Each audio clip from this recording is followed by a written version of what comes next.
좋아요, 구독.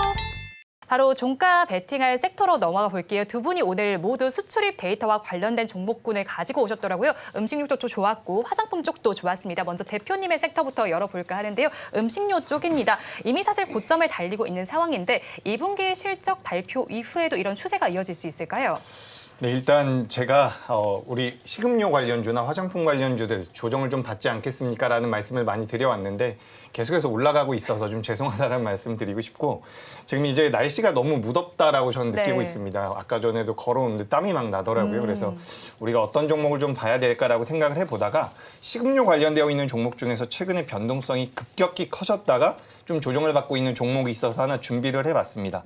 바로 흥국 F&B라는 기업인데 지금 거래 대금이 많은 기업은 아니에요. 그래서 우리가 이 기업이 뭐 하는 기업인지 제가 좀 말씀드려보자면 지금 이제 카페, 우리가 이제 더워서 커피숍 같은 데 많이 가지 않습니까? 거기에 네. 이제 음료를 납품하는 기업이다라고 생각을 하시면 됩니다. 우리가 알고 있는 대다수의 브랜드에 들어간다라고 보시면 돼요. 스타벅스에도 들어가고, 이거 말씀드려도 되나? 많은 브랜드에 다 들어가고 있다. 프랜차이즈 쪽에 들어가고 있다라고 보시면 될 것 같고요.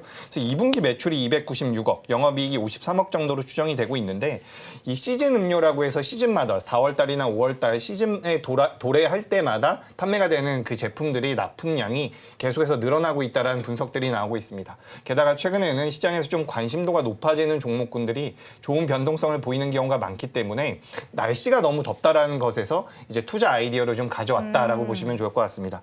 그래서 이 흥국 F&B 같은 경우는 지금 현재 주가가 2,545원대에서 거래가 되고 있는데 목표가는 2,850원 정도, 변동성이 큰 기업이기 때문에 큰 금액으로 하시진 말고요. 좀 적은 금액으로 공략을 해보시면 괜찮을 것이다라고 말씀드리고 싶고 손절가 같은 경우 2,300원대로 좀 말씀드려보도록 하겠습니다. 제가 아까 전에 이제 브랜드 말씀드리다가 말았는데 정말 알고 계신 브랜드는 거의 다 이 회사 거를 쓰고 있다라고 보시면 좋을 것 같아요. 그래서 올해 하반기에는 일본 쪽에 대한 진출이라든지 이런 부분들까지도 모멘텀이 될 수가 있으니까 이 기업 6월 19일 날 굉장히 이상한 음봉이 하나 나왔어요. 시초가의 갭상승을 강하게 띄워놓고서 음봉이 굉장히 크게 나왔는데 지금 이 정도 가격대라고 한다면 충분히 그 매물 소화가 되지 않았을까라고 생각을 하기 때문에 현재가 부근에서 오늘 종가 부근에서 좀 관심 있게 공략해 보시면 어떨까 의견 드리겠습니다. 네, 흥국 F&B 첫 번째 종가 베팅할 종목으로 알아봤습니다.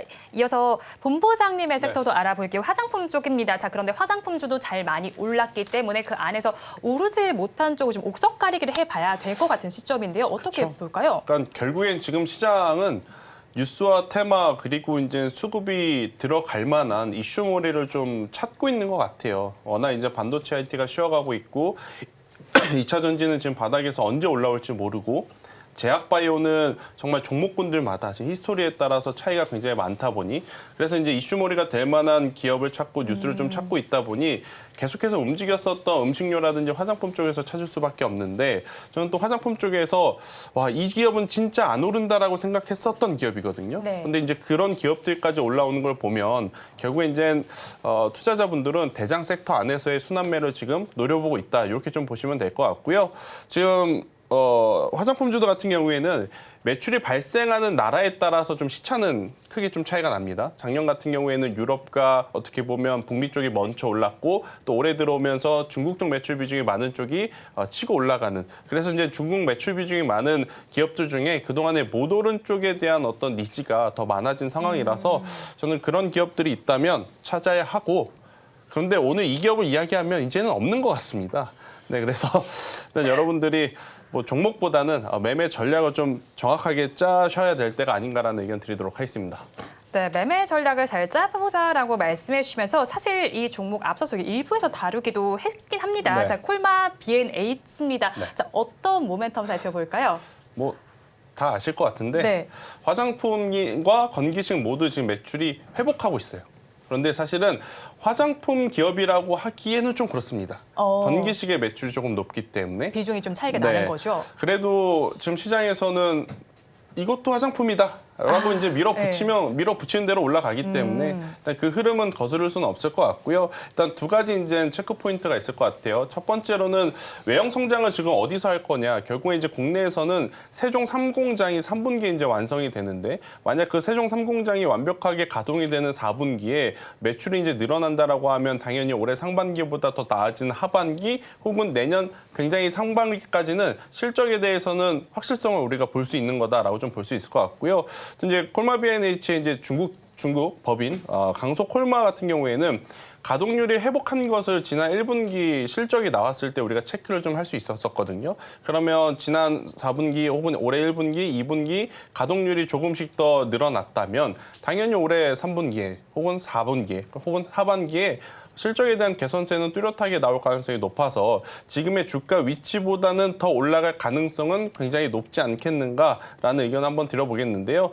더욱이 이제 오늘 실리콘2가 무너지지 않고 다시 올라가면서 이 나온 어떤 패턴이기 때문에 실리콘2가 무너지면 절대 안 된다라는 전제 조건을 좀 한번 깔아보고 이야기를 드리도록 하겠고요.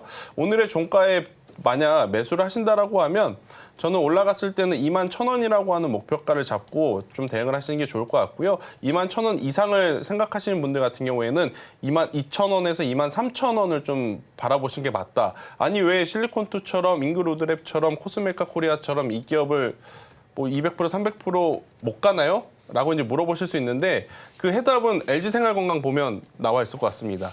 그러니까 LG생활건강도 사실은 3월달, 4월달 봤었을 때 중국에서 매출이 이제 회복할 수 있다는 기대감으로 반등해서 좀 세게 나왔는데 다시 제자리 찾고 있거든요. 그래서 중국 매출 비중이 많은 쪽은 너무 욕심을 부리시기보다는 움직일 때 좀 대응을 해주시는 게 맞지 않겠는가라는 전략 드려보도록 하겠습니다.